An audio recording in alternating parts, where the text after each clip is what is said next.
اعوذ باللہ السمیع العلیم من الشیطان الرجیم بسم اللہ الرحمن الرحیم الحمد للہ رب العالمین والصلاة والسلام علی نبینا محمد صلی اللہ علیہ وسلم۔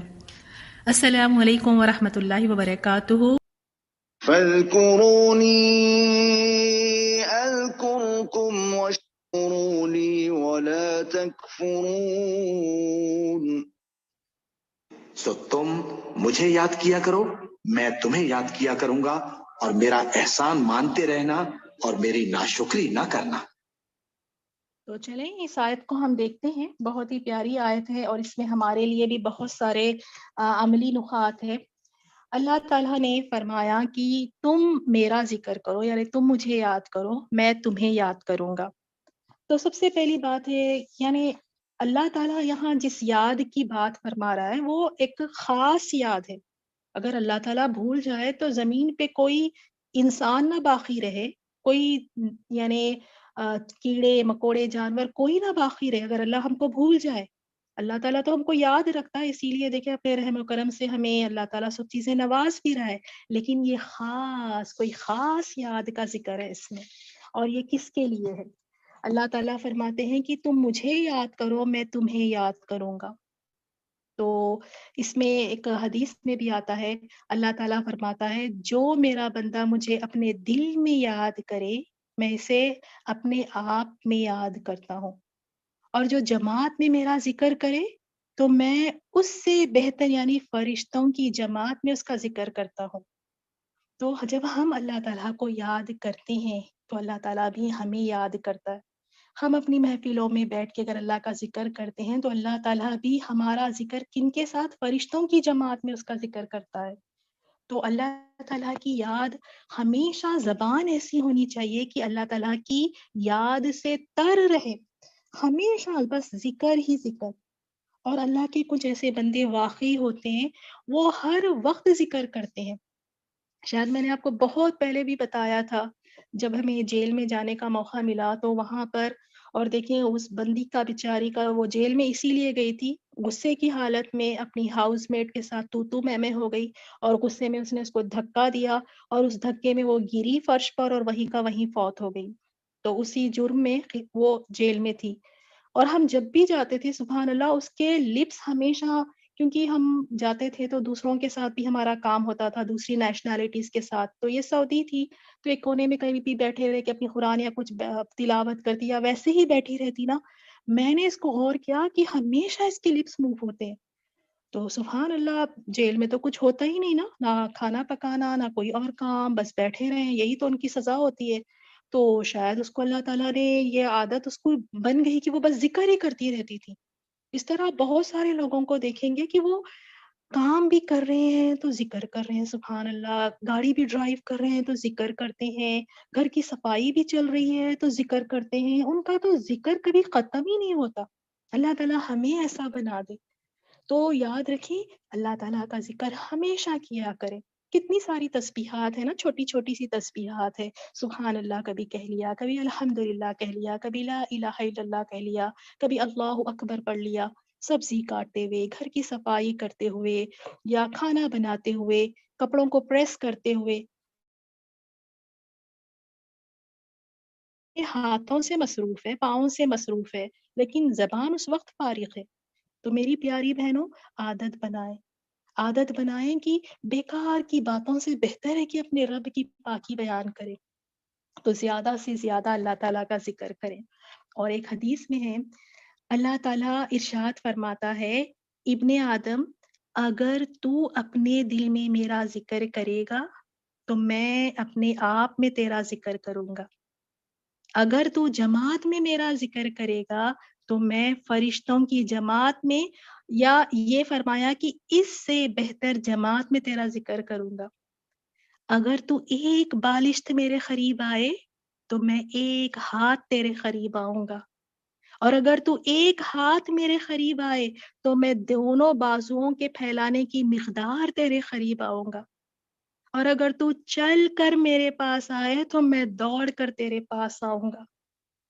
اللہ تعالیٰ کی محبت دیکھیں اپنے بندوں کے لیے، ہم جتنا یاد کرتے ہیں اس سے کہیں زیادہ اللہ تعالیٰ ہمیں یاد کرتے۔ کیا فرمایا کہ اگر تو چل کر میرے پاس آئے تو میں دوڑ کر تیرے پاس آؤں گا۔ تو واقعی ہمیں اپنی زندگیوں کو ایک مقصد دینا ہے، اور وہ مقصد یہ ہے کہ بس رب کو کبھی ہم نہ بھولیں۔ ہماری رب کی یاد صرف نماز کی حد تک نہ ہو، ہم رب کو صرف اس حد تک یاد نہ رکھیں جب ہم مسجد میں ہوں، رب کی تو یاد ہمارے دلوں میں ہمیشہ ہونی چاہیے۔ چلتے پھرتے اٹھتے بیٹھتے لیٹتے کام کرتے ہوئے، شاپنگ مالز میں، ہاسپٹل میں، جہاں کہیں بھی ہم ہوں، چپکے چپکے سے کریں، اور اس میں اتنا میں لطف آتا ہے نا۔ کبھی آپ مجھے یہ کر کے ضرور بتائیں۔ محفل اگر ہے نا، شادی کی محفل ہے یا بڑا دھوم دھڑاکا چل رہا ہے، سب بڑے مگن ہیں، خوش ہے، کوئی کھا رہا ہے، کوئی کھیل رہا ہے، کوئی بات کر رہا ہے، سب مگن ہے۔ اس وقت پہ چپکے سے دل میں اپنے رب کی پاکی بیان کرے، اپنے رب سے بات کرے، اس کی تسبیحات پڑھے، اتنا دل کو سکون ہوتا ہے کہ میں آپ کو کیا بتاؤں۔ کبھی کر کے دیکھیں کہ سب لگے ہوئے ہیں کسی اور چیز میں، اور آپ بیٹھ کر اپنے رب کو پکارتی ہیں اس وقت۔ اور واقعی ایسے ہونا چاہیے کہ لوگ ہمیں کہیں کہ یہ تو دیوانی ہے۔ لوگ محبت میں دیوانے ہو جاتے ہیں، کاش ہم اللہ کی محبت میں دیوانے ہو جائیں کبھی۔ یہ محبت ہی تو اصل محبت ہے۔ تو یہاں پہ ذکر کے بارے میں آئی بات، اب نیکسٹ میری شکر گزاری کرو اور ناشکری سے بچو۔ یہ ہائی لائٹ ہے آج کی ہمارے دن کے سبق کا سب سے امپورٹنٹ۔ ہم نے شکر گزار بندہ بننا ہے، ناشکری کو اپنی لائف سے نکال کر پھینک دینا ہے۔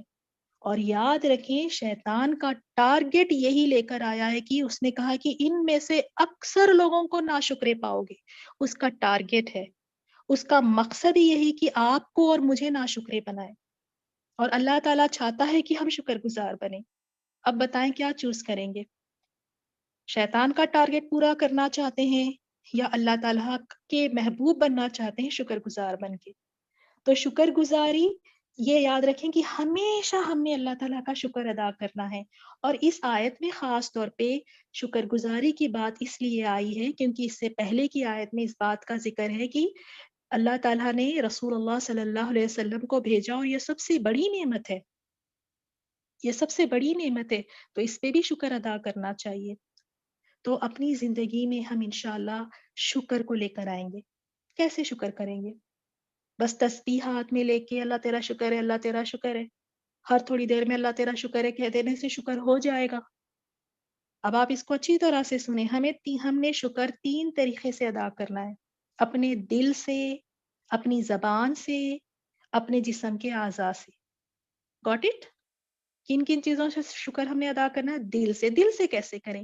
مان جائیں کہ یہ جو چیز مجھے ملی ہے یہ صرف اور صرف میرے رب کا فضل و کرم ہے، میری قابلیت نہیں تھی، میں اس کے لائق تھی ہی نہیں۔ یہ نہ کہ میری محنت کی وجہ سے مجھے ملا ہے، میں قابل تھی، مجھے ملنا ہی تھا، یہ تو میرا ہی تھا۔ نہیں، دل سے مان لیں کہ یہ رب کی طرف سے ہے، تصدیق کر لیں دل سے، ایمان لائیں کہ اگر وہ ذات مجھے نہیں دیتا تو یہ مل ہی نہیں سکتا۔ شکر یہ ہوتا ہے دل سے۔ زبان سے پھر اقرار بھی کریں، کہیں بھی کہ یہ میرے رب کی طرف سے، اپنی واہ واہ نہ کریں، اپنی قابلیت کو نہ سرائیں۔ اس طرح تو بہت سارے قابل لوگ بیٹھے ہوئے کہ اللہ نے انہیں سب کچھ دیا ہے۔ تو زبان سے بھی اقرار کریں، اور عمل سے بھی، عمل سے دکھائیں کہ واقعی آپ ایک شکر گزار بندے ہیں۔ عمل سے دکھائیں۔ مثال کے طور پہ اگر جاب ملی ہے، اچھی جاب ملی ہے تو اللہ نے دلائی ہے، اب اس پہ شکر ہم کیسے کریں گے؟ اس جاب سے جو ملنے والا مال ہے اس کو اللہ تعالیٰ کے راستے میں لگائیں۔ جو جاب ہم کر رہے ہیں امانت داری کے ساتھ کریں۔ اولاد بھی ایک اللہ تعالیٰ کی نعمت ہے، تو کیا واقعی اس اولاد کو ہم اللہ کی رضا کے لیے لگاتے ہیں؟ ہماری صلاحیتیں ہیں، کچھ ہمیں اچھا لکھنا آتا ہے، یا کچھ ہم اچھا بولتے ہیں، یا ہماری اور کوئی اچھی صلاحیتیں ہیں جس میں اللہ نے ہمیں ہنر، کوئی اور ہنر دیا ہے، یا ہماری صحت ہے، اولاد ہے، یہ سب نعمتیں ہیں۔ تو کیا اس کا شکر ہم عملی طور پہ کر رہے ہیں اپنے جسم کے ساتھ، ان کو اللہ تعالیٰ کے راستے میں لگا کر؟ اصل شکر یہ ہے، خالی زبان سے کہہ لینا انکمپلیٹ شکر ہے۔ پھر وہ چیز جو اللہ نے دی ہے وہ بھی اللہ کے راستے میں لگنی چاہیے۔ جس چیز پہ ہم شکر ادا کریں وہ بھی اللہ تعالیٰ کی فرما برداری میں لگی ہو. تو یاد رہے انشاءاللہ کہ ناشکری اپنی زندگی سے نکال دینا ہے، اور خاص طور پہ عورتیں اپنی شوہر کی بڑی ناشکر ہوتی ہیں. اور یہ بات رسول اللہ صلی اللہ علیہ وسلم نے بتا دی. اس حدیث کا مفہوم ایگزیکٹ الفاظ تو میرے پاس نہیں ہے ابھی، کہ جب میں نے جہنم میں دیکھا تو اکثر عورتیں تھیں، اور ایک ریزن کیا کہ یہ اپنے شوہروں کی بڑی ناشکری ہوتی ہیں. اور اسی طرح ہے، ہم اللہ ہماری اصلاح فرما دے. وہ بیچارہ زندگی بھر ہر چیز کرتا رہے گا بھلائی کا کام، اگر کسی دن ایک من پسند چیز اگر نہ لا سکے یا کوئی ایک بات جو مرضی کے خلاف کر دے، تو عورت کا پہلا جملہ کیا ہوتا ہے؟ آپ تو ہمیشہ ہی ایسے کرتے ہیں. ہمیشہ لفظ آ جاتا ہے کہ جیسے اس نے کبھی کچھ بھلائی کی ہی نہ ہو. تو یہ تو بڑی احسان فراموشی والی بات ہے کہ وہ انسان اتنی بھلائیاں کیا، اگر ایک نہیں کر پایا یا ایک آپ کی خواہش کو پوری نہیں کی، تو آپ کہہ دیتے ہیں کہ آپ سے تو مجھے کوئی بھلائی ملی ہی نہیں، آپ نے تو میرے ساتھ کچھ اچھا کیا ہی نہیں، کچھ اچھا کیا ہی نہیں. کتنی بڑی ناشکری ہے. اللہ تعالیٰ چاہتا ہے کہ ہم اس کے بھی شکر گزار ہو، اور اس کے بندوں کے بھی ہم شکر گزار ہو. اکڑ اکڑ کے نہیں پھرنا ہم نے.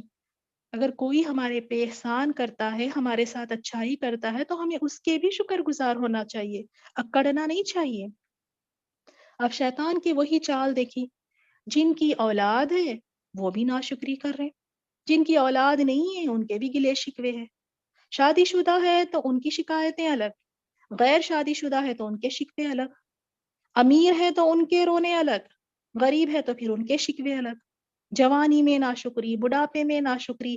دیکھیں ہماری زندگیوں کی طرف، شکایتیں ناشکری شکایتیں، صرف یہی ہو گیا. کھانا لا کے رکھ دیں اس میں ہم کچھ نکالیں گے، اس میں ناشکری کریں گے. اولاد کی طرف دیکھیں، جاب نہیں پسند آتا، گھر ہے وہ نہیں پسند آتا، جو چیز ہے اس میں ہمیں کیڑے نکالنے کی عادت ہو گئی. مومن کا رویہ ایسا نہیں ہوتا ہے. مومن جیسے بھی حالات میں ہو، جیسے بھی حالات میں، اس میں ہمیشہ شکر گزاری کا مظاہرہ کرتا ہے، اور اس میں کوئی کیڑے نہیں نکالتا، اس میں کوئی نقص اور عیب نہیں نکالتا. اور یاد رکھیں، اگر کوئی ایک چیز زندگی میں نہیں مل رہی ہے تو اسے اپنی زندگی کا روگ نہ بنا لیں. وہ ایک نہیں ملی، شیطان وہ اسی ایک کو دکھاتا ہے بس. اب وہ ایک کے پیچھے اتنے غمگین ہو جاتے ہیں، کوئی اور چیز کرنے کے قابل ہی نہیں ہوتے. وہ ایک چیز نہیں ملتی اس کے لیے اتنے ڈپریس اور مایوس ہو جاتے ہیں کہ ہر چیز سے کٹ آف ہو جاتے ہیں. تو میری پیاری بہنوں، ایک چیز کو زندگی کا روگ بنا لیں گے؟ ذرا نظر اٹھا کر دیکھیں اللہ کی اور کتنی ساری نعمتیں ہیں. ایک نہیں ملی لیکن لاکھوں ہزاروں کروڑوں نعمتیں آس پاس ہیں ہماری. کہیں دور نہ جائیں، جسم میں دیکھ لیں. جسم میں کیا اللہ نے دیکھنے والا نہیں بنایا، سننے والا نہیں بنایا، بولنے والا نہیں بنایا، سمجھنے والا نہیں بنایا؟ کیا یہ نعمتیں نہیں ہیں؟ منہ میں جو تھوک ہے یہ بھی نعمت ہے. کبھی اس کی طرف ہم نے غور کیا ہے؟ کئی لوگوں کو تھوک بھی نہیں بنتا ہے، اس کی وجہ سے وہ اپنا نوالا بھی نہیں نگل پاتے. کتنی ایسی نعمتیں انسان اپنے جسم کے اندر دیکھ لے. کیا سانس نہیں لے رہے؟ کیا شعور سے بات نہیں کر رہے؟ جسم میں نکال کے دیکھیں، ہزاروں نعمتیں نکل آئے گی، وہ شیطان دیکھنے ہی نہیں دیتا. اسی طرح گھر میں دیکھیں، اللہ تعالیٰ نے شوہر دیا، ماں باپ دیے، بھائی بہن دیے، عزت سے رہنے کے لیے گھر عطا فرمایا. کوئی خوف نہیں، آرام سے رات میں سو کر اٹھ سکتے ہیں، کوئی ایسا خوف کا عالم نہیں ہے، بھوکے نہیں سو رہے ہیں. اللہ تعالیٰ نے پانی کا انتظام کیا، عزت کی زندگی گزارے، پھر بھی گلے شکوے ختم نہیں ہوتے، رونا ہی نہیں ختم ہوتا ہمارا. تو یہ شکر گزاری ہے پھر یہ؟ تو آج سے زندگی کا ہمارا مقصد ہر چیز میں، اگر بیمار بھی ہے تو اس میں بھی یا اللہ ہر حال میں تیری تعریف ہے. اگر تو نے یہ بیماری دی ہے تو میں اس حال میں بھی راضی ہوں. اور مانگے شفا، اللہ تعالیٰ ضرور شفا بھی عطا فرمائے گا. ایسے نہیں کہ ہمیشہ بیماری پڑے رہیں گے، نہیں. مانگے اللہ تعالیٰ سے، اپنے رب سے مانگے، اپنے رب سے مانگے. اور اتنی پیاری بات ہے، اگر ہم اپنی زندگی میں کوئی بھی ایسے مسئلے مسائل ہے، ہم جا کے چچی کو بتاتے ہیں، خالہ کو بتاتے ہیں، بہن کو بتاتے ہیں، تو اس میں کیا ہے؟ ناشکری کا ایک جھلک نظر آ رہی کہ ہم ہر کسی سے شکایت کرتے پھر رہے. اور اگر یہی بات ہم اپنے رب سے کہیں تو وہ عبادت بن جاتی ہے. کتنی خوبصورت بات ہے. مثال کے طور پہ اگر میں کسی کو کہوں کہ بڑے برے حال چل رہے ہمارے، جاب بھی ختم ہو گیا شوہر کا، میرے بڑی مشکل سے ہماری زندگی چل رہی ہے، اب ہم کیا کریں، تو کہیں نہ کہیں شکایت لگ رہی ہے نا اس میں. یہی بات میں اللہ تعالیٰ کو کہوں، یا اللہ میرے شوہر کا جاب چلا گیا، یا اللہ گھر میں بڑی مشکل چل رہی ہے، تو دیکھیں عبادت بن گئی۔ تو لوگوں کے سامنے اپنے گلے شکوے رکھنے سے ذرا احتیاط کریں، نہ رکھیں۔ اور کتنی اس میں غلط بات ہے، تھوڑا سا ہماری زندگی میں کوئی برا وقت آ جاتا ہے تو سب کو بتائیں گے۔ اچھا وقت ایسے ہی ہم ہر کسی کو بتاتے ہیں فون کر کر کے، اچھی چیزیں تو چھپا کر رکھتے ہیں، جو اللہ نے اچھی اچھی چیزیں دی ہے، اچھی خوشیاں ہیں، نعمتیں ہیں، مال ہے، اچھی چیزوں کو کسی کو نہیں بتاتے، وہاں چھپا کر رکھیں گے۔ اگر کوئی بھی مصیبت، پریشانی، بیماری آ گئی تو ٹام ٹام ہر کسی کو فون کر کے بتائیں گے، یہ ہو گیا، ایسا نقصان ہو گیا، وہ چلا گیا، وہ ہو گیا۔ کتنی غلط بات ہے۔ جب اللہ خوشیاں دیتا ہے تو منہ بن کر کے بیٹھے رہتے ہیں، وہ تو نہیں ظاہر کرتے۔ جب اللہ تعالیٰ کسی آزمائش میں ڈالتا ہے تو سب کو بولتے پھرتے ہیں کہ یہ ہو گیا میرے ساتھ، یہ ہو گیا۔ تو یاد رکھیں کہ ہمیں واقعی ایسی زندگی گزارنی ہے کہ اپنی زبانوں کو ہم یعنی کنٹرول میں رکھیں اور کوئی شکایت اور گیلا شکوہ ہماری زبانوں پر نہ آئے۔ سبحانک اللہم و بحمدک، نشہد ان لا الہ الا انت، نستغفرک و نتوب الیک۔